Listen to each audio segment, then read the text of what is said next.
Dobar dan i dobrodošli na kanal. Danas ću vam pokazati recept kako napraviti palačinke, a da nisu žilave. Ovo je recept uz domaći Eurokrem koji sam pravila prošli video. Možete pogledati na kanalu.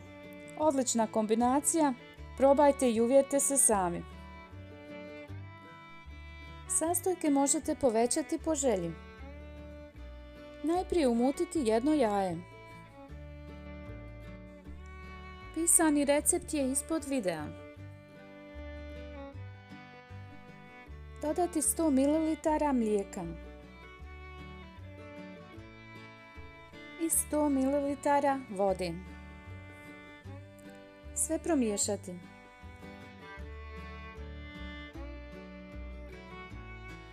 Dodati so, jednu malu kaščicu. Isto tako malo šećera. 50 ml ulja. Sve ponovo promiješati i postepeno dodati do 150 g brašna. I dobili smo smjesu za palačinke. Sad zagrijati tavu i sipati malo ulja.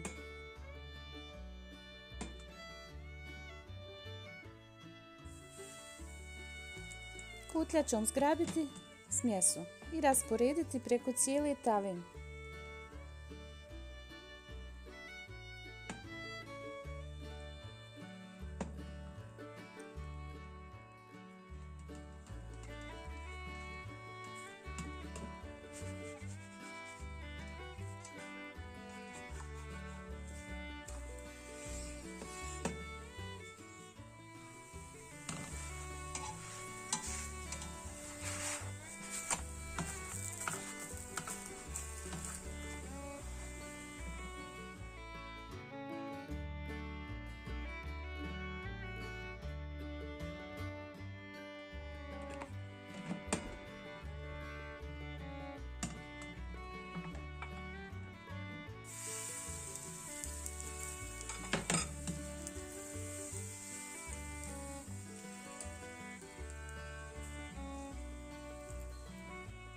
Poslije 1 minute okrenite palačinke.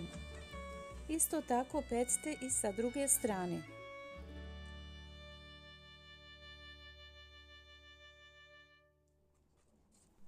Poslužili smo uz domaći Eurokrem.